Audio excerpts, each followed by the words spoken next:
Sir, you have not come back, as you said you would. No matter, I know the news, and I write to tell you so.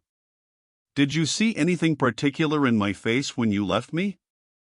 I was wondering, in my own mind, whether the day of his downfall had come at last, and whether you were the chosen instrument for working it.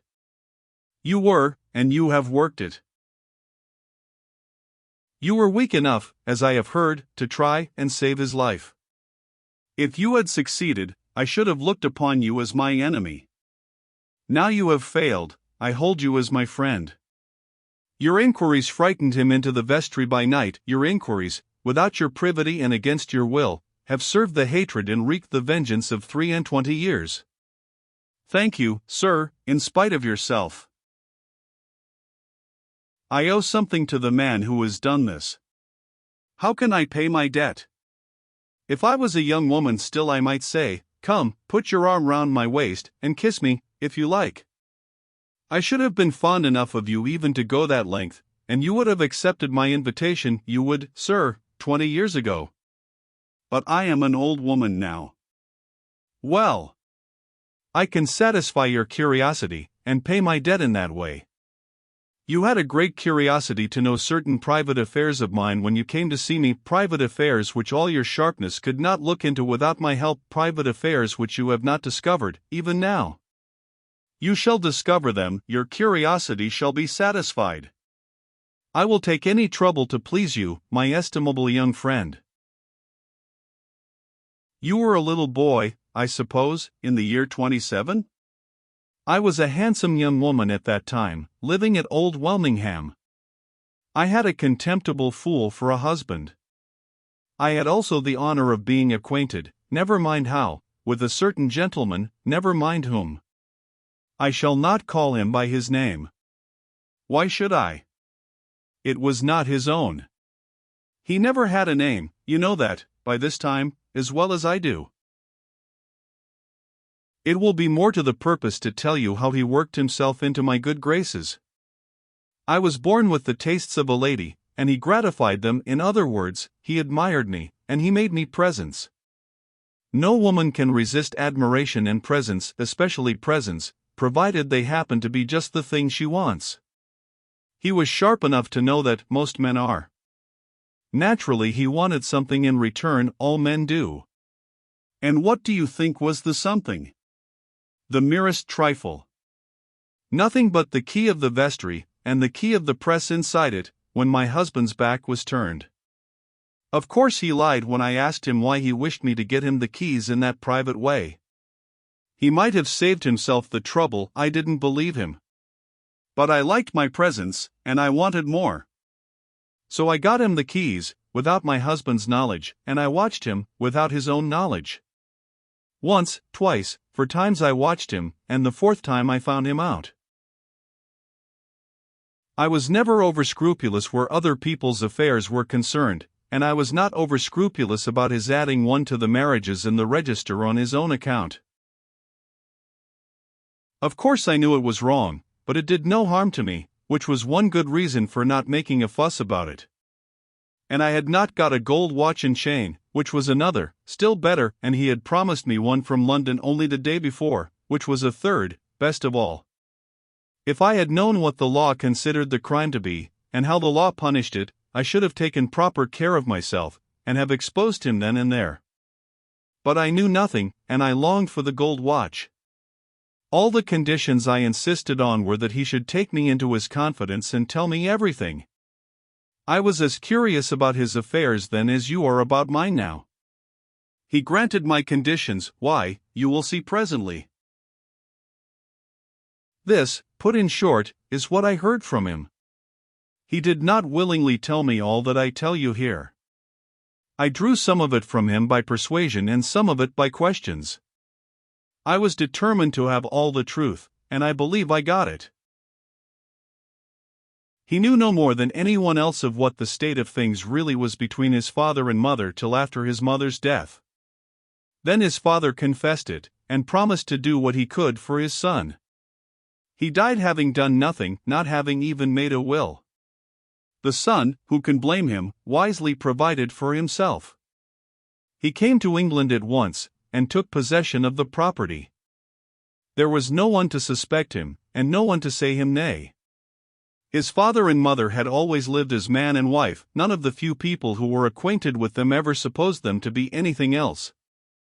The right person to claim the property, if the truth had been known, was a distant relation, who had no idea of ever getting it, and who was away at sea when his father died. He had no difficulty so far, he took possession, as a matter of course. But he could not borrow money on the property as a matter of course. There were two things wanted of him before he could do this. One was a certificate of his birth, and the other was a certificate of his parents' marriage. The certificate of his birth was easily got, he was born abroad, and the certificate was there in due form. The other matter was a difficulty, and that difficulty brought him to Old Wilmingham. But for one consideration he might have gone to Knowlesbury instead.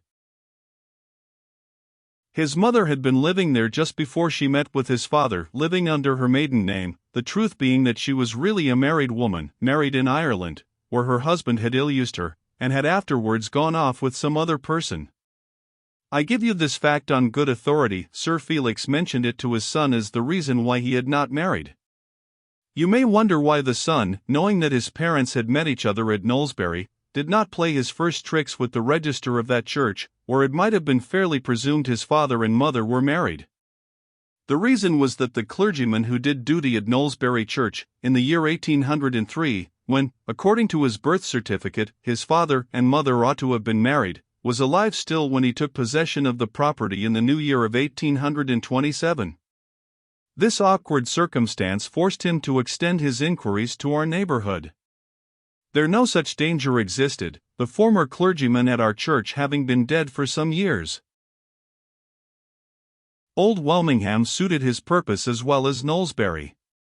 His father had removed his mother from Knowlesbury, and had lived with her at a cottage on the river, a little distance from our village. People who had known his solitary ways when he was single did not wonder at his solitary ways when he was supposed to be married. If he had not been a hideous creature to look at, his retired life with the lady might have raised suspicions, but, as things were, his hiding his ugliness and his deformity in the strictest privacy surprised nobody. He lived in our neighborhood till he came in possession of the park. After 23 years had passed, who was to say, the clergyman being dead, that his marriage had not been as private as the rest of his life, and that it had not taken place at Old Wilmingham Church? So, as I told you, the son found our neighborhood the surest place he could choose to set things right secretly in his own interests. It may surprise you to hear that what he really did to the marriage register was done on the spur of the moment, done on second thoughts.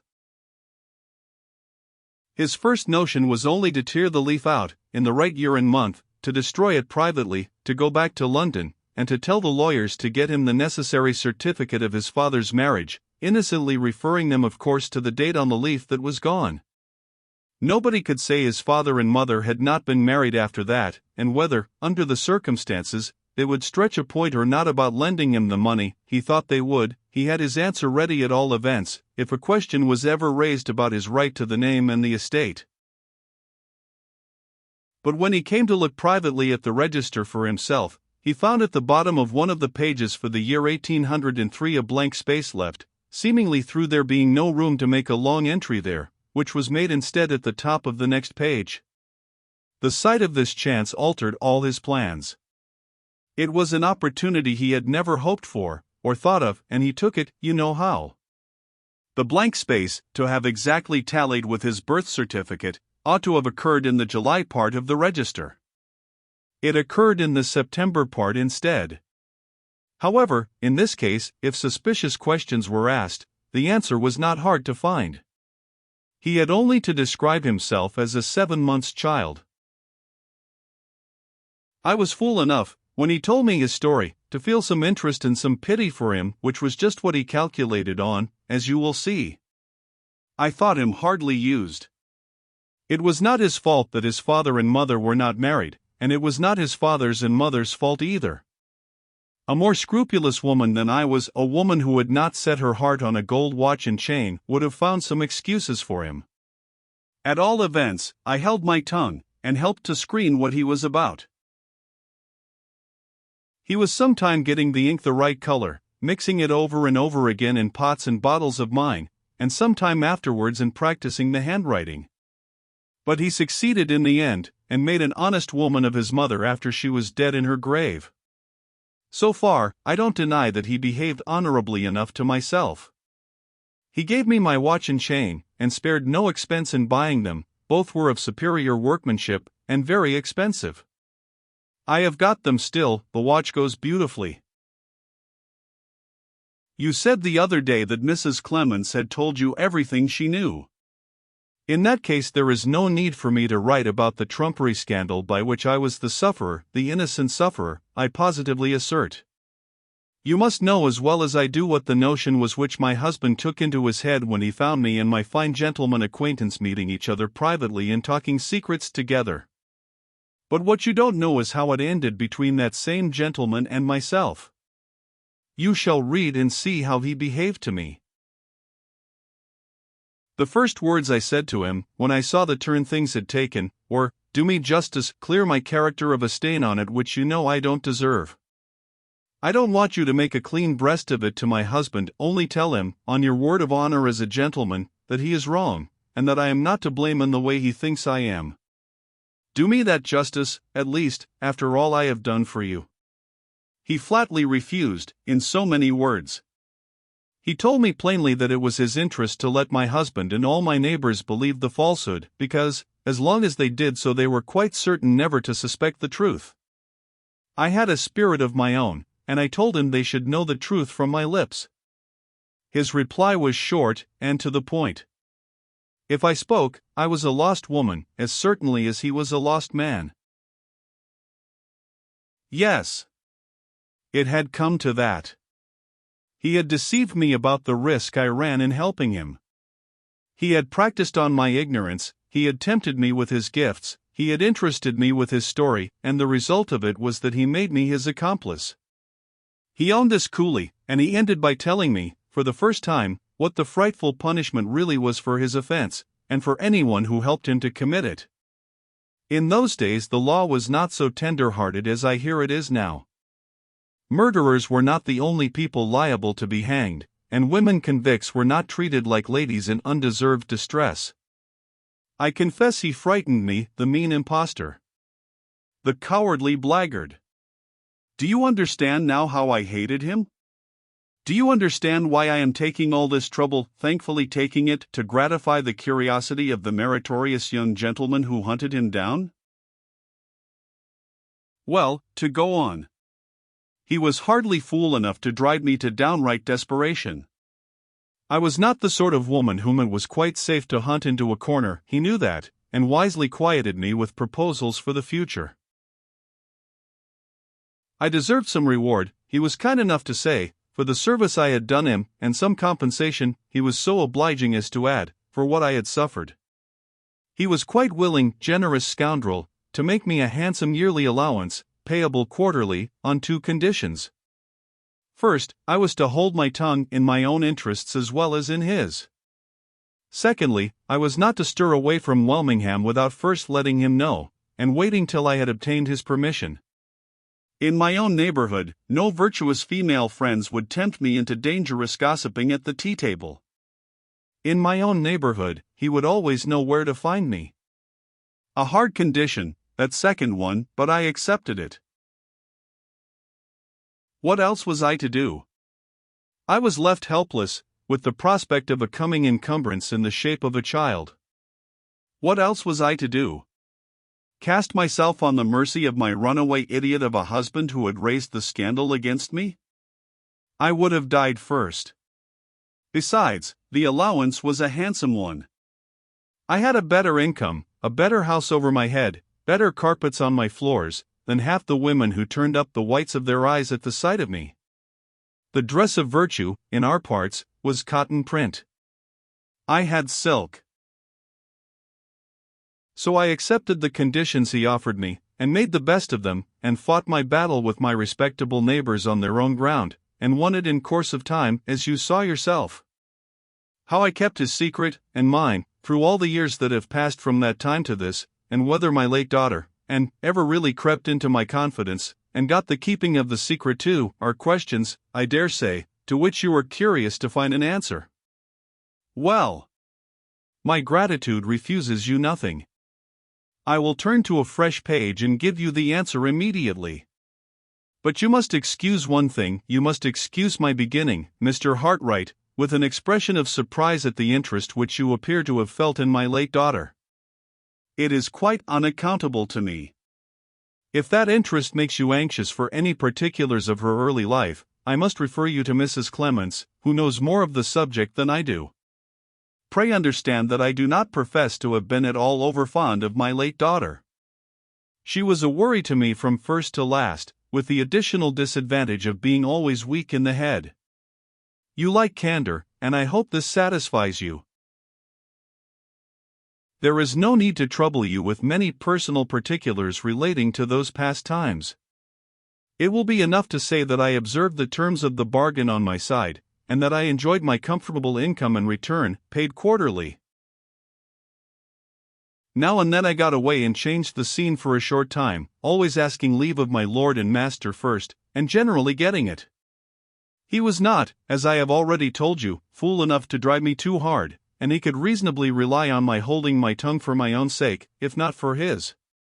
One of my longest trips away from home was the trip I took to Limmeridge to nurse a half-sister there, who was dying. She was reported to have saved money, and I thought it as well, in case any accident happened to stop my allowance, to look after my own interests in that direction. As things turned out, however, my pains were all thrown away, and I got nothing, because nothing was to be had.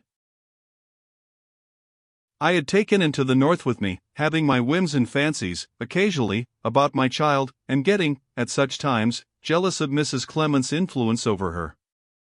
I never liked Mrs. Clements. She was a poor, empty-headed, spiritless woman, what you call a born drudge, and I was now and then not averse to plaguing her by taking in away.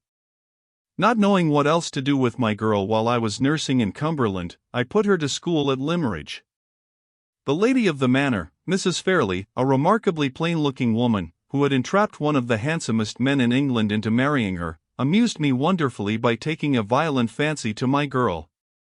The consequence was, she learnt nothing at school, and was petted and spoilt at Limmeridge House.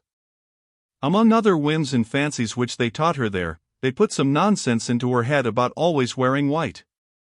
Hating white and liking colors myself, I determined to take the nonsense out of her head as soon as we got home again. Strange to say, my daughter resolutely resisted me. When she had got a notion once fixed in her mind, she was, like other half-witted people, as obstinate as a mule in keeping it. We quarreled finally, and Mrs. Clements, not liking to see it, I suppose, offered to take in away to live in London with her. I should have said yes, if Mrs. Clements had not sided with my daughter about her dressing herself in white. But being determined she should not dress herself in white, and disliking Mrs. Clements more than ever for taking part against me, I said no, and meant no, and stuck to no. The consequence was, my daughter remained with me, and the consequence of that, in its turn, was the first serious quarrel that happened about the secret.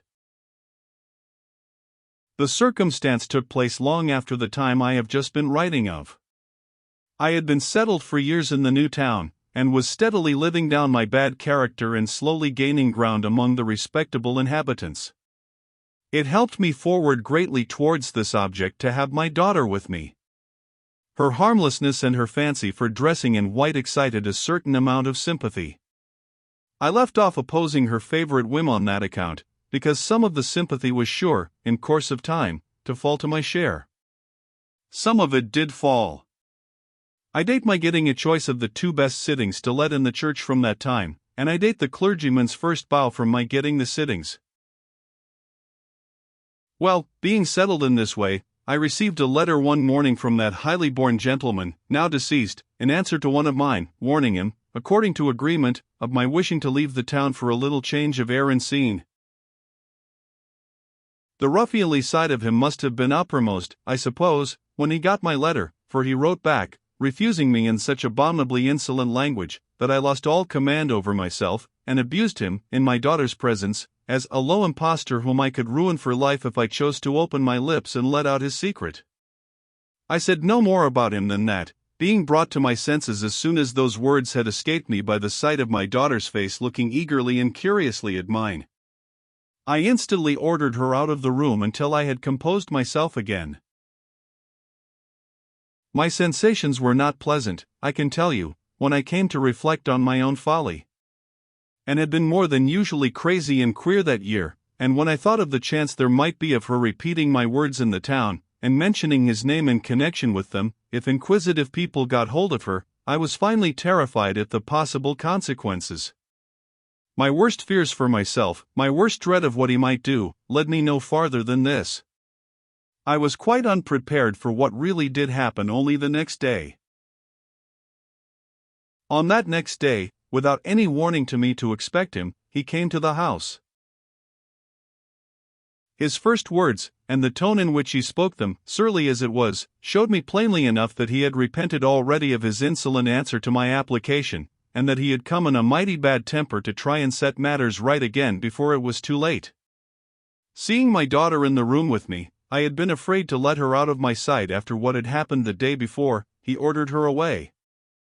They neither of them liked each other, and he vented the ill temper on her which he was afraid to show to me. "Leave us," he said, looking at her over his shoulder. She looked back over her shoulder and waited as if she didn't care to go. "Do you hear?" he roared out, "leave the room?" "Speak to me civilly," says she, getting red in the face. "Turn the idiot out," says he, looking my way. She had always had crazy notions of her own about her dignity, and that word idiot upset her in a moment. Before I could interfere, she stepped up to him in a fine passion. "Beg my pardon, directly," says she, "or I'll make it the worse for you. I'll let out your secret. I can ruin you for life if I choose to open my lips." My own words, repeated exactly from what I had said the day before, repeated, in his presence, as if they had come from herself. He sat speechless, as white as the paper I am writing on, while I pushed her out of the room. When he recovered himself. No. I am too respectable a woman to mention what he said when he recovered himself. My pen is the pen of a member of the rector's congregation, and a subscriber to the Wednesday lectures on justification by faith. How can you expect me to employ it in writing bad language? Suppose, for yourself, the raging, swearing frenzy of the lowest ruffian in England, and let us get on together, as fast as may be, to the way in which it all ended. It ended, as you probably guess by this time, in his insisting on securing his own safety by shutting her up. I tried to set things right. I told him that she had merely repeated, like a parrot, the words she had heard me say, and that she knew no particulars whatever, because I had mentioned none. I explained that she had affected, out of crazy spite against him, to know what she really did not know, that she only wanted to threaten him and aggravate him for speaking to her as he had just spoken, and that my unlucky words gave her just the chance of doing mischief of which she was in search. I referred him to other queer ways of hers, and to his own experience of the vagaries of half-witted people. It was all to no purpose. He would not believe me on my oath. He was absolutely certain I had betrayed the whole secret. In short, he would hear of nothing but shutting her up. Under these circumstances, I did my duty as a mother. "No pauper asylum," I said. "I won't have her put in a pauper asylum. A private establishment, if you please. I have my feelings as a mother, and my character to preserve in the town, and I will submit to nothing but a private establishment, of the sort which my genteel neighbors would choose for afflicted relatives of their own." Those were my words. It is gratifying to me to reflect that I did my duty. Though never over fond of my late daughter, I had a proper pride about her. No pauper stain, thanks to my firmness and resolution, ever rested on my child. Having carried my point, which I did the more easily, in consequence of the facilities offered by private asylums, I could not refuse to admit that there were certain advantages gained by shutting her up. In the first place, she was taken excellent care of, being treated, as I took care to mention in the town, on the footing of a lady. In the second place, she was kept away from Walmingham, where she might have set people suspecting and inquiring, by repeating my own incautious words. The only drawback of putting her under restraint was a very slight one. We merely turned her empty boast about knowing the secret into a fixed delusion. Having first spoken in sheer crazy spitefulness against the man who had offended her, she was cunning enough to see that she had seriously frightened him, and sharp enough afterwards to discover that he was concerned in shutting her up. The consequence was she flamed out into a perfect frenzy of passion against him, going to the asylum, and the first words she said to the nurses, after they had quieted her, were, that she was put in confinement for knowing his secret, and that she meant to open her lips and ruin him, when the right time came. She may have said the same thing to you, when you thoughtlessly assisted her escape. She certainly said it, as I heard last summer, to the unfortunate woman who married our sweet-tempered, nameless gentleman lately deceased. If either you, or that unlucky lady, had questioned my daughter closely, and had insisted on her explaining what she really meant, you would have found her lose all her self-importance suddenly, and get vacant, and restless, and confused. You would have discovered that I am writing nothing here but the plain truth. She knew that there was a secret, she knew who was connected with it, she knew who would suffer by its being known, and beyond that, whatever airs of importance she may have given herself, whatever crazy boasting she may have indulged in with strangers, she never to her dying day knew more. Have I satisfied your curiosity? I have taken pains enough to satisfy it at any rate. There is really nothing else I have to tell you about myself or my daughter. My worst responsibilities, so far as she was concerned, were all over when she was secured in the asylum. I had a form of letter relating to the circumstances under which she was shut up, given me to write, in answer to one Miss Holcombe, who was curious in the matter, and who must have heard plenty of lies about me from a certain tongue well accustomed to the telling of the same. And I did what I could afterwards to trace my runaway daughter, and prevent her from doing mischief by making inquiries myself in the neighborhood where she was falsely reported to have been seen. But these, and other trifles like them, are of little or no interest to you after what you have heard already.